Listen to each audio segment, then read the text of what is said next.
La comunicación política, ¿hacia dónde tendría que caminar la comunicación política con esta reforma electoral? Buenas tardes, Genaro. Buenas tardes, Gustavo. Buenas tardes a ti y a toda la audiencia. Pues creo que el temario es muy amplio. Creo que se abre un proceso de debate y de reflexión para replantear la esencia de un tipo de reforma electoral. Es decir, ¿qué es lo que tenemos que buscar? Tenemos que buscar enriquecer la democracia, tenemos que buscar democratizar los procesos de selección interna de los partidos, tenemos que buscar mayor ahorro, menos dispendio de los procesos electorales, tenemos que crear nuevas figuras y consolidar las figuras de democracia directa como plebiscito y referéndum. Y creo que entre esas preguntas que tenemos que hacer es: ¿el modelo de comunicación política que existe actualmente para las campañas electorales es lo correcto, es lo suficiente, es lo deseable, o simple y sencillamente ya está caduco y anacrónico? Cuando hablo de modelo de comunicación política, estoy hablando pues de todo lo que los ciudadanos vemos cada campaña electoral que hay, una batería de spots y de propaganda que prácticamente ignoran al ciudadano.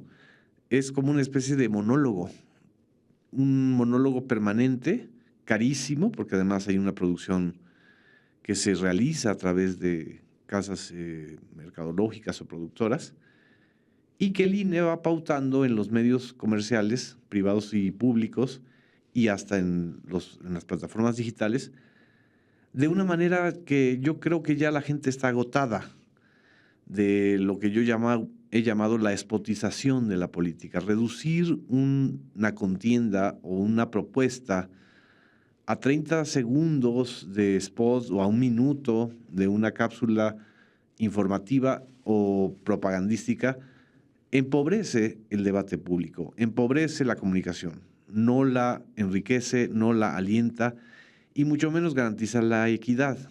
Al contrario, es un aliciente para las guerras sucias, para las guerras de lodo, para las guerras de infodemia o de mentiras que una y otra vez se lanzan los partidos. Lo vimos en el proceso del 2024, ¿no?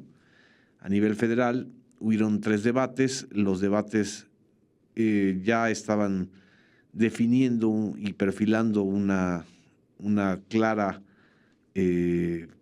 tendencia del voto a favor de Claudia Sheinbaum y de la coalición de Sigamos Haciendo Historia, pero eso no se reflejó en la comunicación de los medios, se reflejaron otras cosas. Entonces yo creo que ese es un ejemplo para saber si este modelo ya se agotó, y creo que desde mi punto de vista ya se agotó, y hay que poner sobre la mesa de debate, que creo que también las televisoras y las estaciones comerciales concesionadas, privadas, pueden y deben opinar sobre este tema.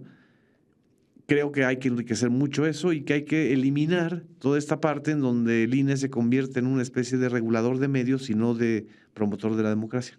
¿Y hacia dónde se tendría que avanzar? ¿Cómo podremos sustituir estas campañas, estos spots? ¿Con qué deberían ocupar ese espacio? Es muy buena pregunta, Gustavo. Yo creo que hay varios modelos, es decir, yo creo que hay que privilegiar debates breves, 15 minutos, media hora, o también posibilidad de interacción ciudadana o de especie de preguntas abiertas para los aspirantes a determinado cargo de elección popular, y que se garantice la cobertura de los mismos medios. Es decir, que abramos la comunicación a la parte más importante de la comunicación, que es el receptor, el ciudadano, el votante, el pueblo. Todo el modelo de comunicación está basado en la importancia de los partidos, de los spots, de las empresas que van a producir esos spots y de los medios en los cuales se va a transmitir, bajo la pauta del INE, ¿no?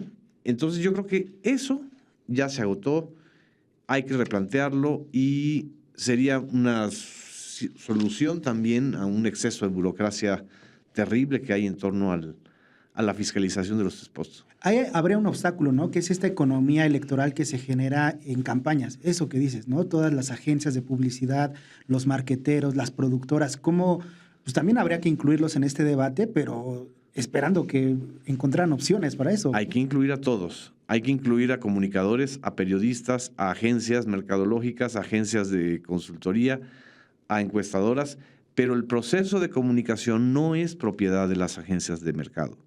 El proceso de comunicación política para definir un cargo de elección popular no tiene por qué definirlo la lógica o la dinámica mercadológica. Creo que eso es lo que ha empobrecido a las democracias occidentales, el confundir la elección con un proceso de compraventa, con un proceso en donde a los candidatos se les promociona como si fueran detergentes o jabones o influencers. El marketing político. Que además es un marketing siempre, casi siempre, definido de manera muy compacta. Dicen que hacen pues, los mecanismos de mercadotecnia normales, los focus groups y todas esas cosas que se hacen para lanzar un producto al mercado. Pero los candidatos no son productos que se lancen al mercado, ni los candidatos ni las candidatas, ni los procesos electorales son eso. No son mercados, no son plazas comerciales en donde tú vas a elegir a quién compras o por quién votas. Es un proceso en donde la sociedad en su conjunto tiene que definir por una u otro candidato con elementos reales, elementos donde se pueda debatir con estos personajes, incluso se les pueda cuestionar sobre ciertas cuestiones de su pasado, de su presente o de su trayectoria política. Eso creo que mejoraría mucho el debate y sobre todo la comunicación de los procesos electorales. Porque incluso lo vimos ya en las elecciones de Estados Unidos, no vimos el marketing político que otras veces en otros procesos electorales estadounidenses lo ves, y dices, bueno, están innovando en esta parte, están mejorando esta parte. En 2020 no hubo nada el año pasado no hubo. El 2024. 2024 no hubo un modelo de comunicación, de marketing político que se viera hacia adelante, al contrario, se estancó la comunicación. Bueno, en Estados Unidos lo que estamos viviendo es un proceso de degradación acelerada de la comunicación en general, no solamente la comunicación en los procesos electorales, es la comunicación de Donald Trump con sus gobernados, con sus opositores, con los otros presidentes, con los medios de comunicación. Es un proceso de satanización, de persecución, de señalización, de estigmatización y muchas veces grotesco, ¿no? O sea, lleno de mensajes de insultos o de odio o de admonizaciones que en realidad son punitivos. Ese es un proceso que está viviendo Estados Unidos y eso es, Donald Trump, eso es lo que hay que tener en cuenta. Donald Trump es el resultado de esta decadencia de la comunicación política. Un personaje menor dentro de la élite norteamericana se convierte en un showman, en una especie de artífice del mundo del espectáculo y el personaje que él interpretó durante muchos años en un talk show, en un reality show, El Aprendiz, se vuelve también la marca política. Entonces, ya no sabes si estás frente a un fenómeno genuino o frente a una construcción meramente espectacular y televisiva. Y eso es lo que a los norteamericanos los tiene profundamente empantanados y ante un riesgo de sustituir un sistema político que durante 200 años dio lecciones al mundo por una especie de dictadura telegénico, plataformística, casi de caricatura. Es decir, Donald Trump está a medio spot de volverse personaje de South Park. Sí. Es decir, él mismo, en su infinito narcisismo, cree que lo que necesita Estados Unidos es tener un presidente que esté hablando de todo el tiempo, todo el día, marcando agenda y sin resolver ninguno de los problemas profundos, sino más bien sembrando un caos y un miedo y sacando a flote el lado oscuro de la sociedad norteamericana, como es el racismo, de una manera muy fea, ¿no? Ese es el escenario negativo al que nosotros tenemos que alejarnos o ya nos alejamos. Lo más cercano que tuvimos a eso fue Vicente Peña. Fox. Bueno. Vicente Fox primero. Vicente Fox fue producto de la mercadotecnia y luego, bueno, los priistas copiaron ciertos insumos y construyeron esta idea de la telenovela política de Enrique Peña Nieto, que resultó un desastre para el país y un desastre también en términos de consenso y de popularidad. Y precisamente porque fue un desastre, se prohíbe en 2014 con la reforma electoral de ese año que haya lo que se llama el advertisement político, es decir, entrevistas pagadas que se presentan como si fueran entrevistas periodísticas, pero que en realidad son productos pactados, contratos, ¿no? Esto es sano, ese tipo de prohibiciones hay que mantenerlas, pero lo que creo que está afectando todavía más es el hecho de que la comunicación para los candidatos y para los aspirantes a cargos de elección popular se reduce a ver qué tipo de empresas contratas, qué tipo de look tienes, quiénes te asesoran en la imagen y no quienes te están diciendo exactamente lo que tus representados quieren.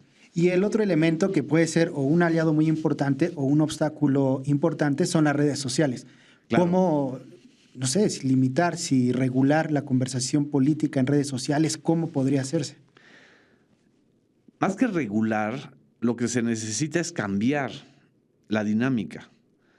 Y las redes sociales, a final de cuentas, tendrán que cambiar, porque si los ejércitos de bots y de troles se alimentan con granjas contratadas desde fuera para inflar la popularidad de alguien, eso tiene que ser ya una anécdota.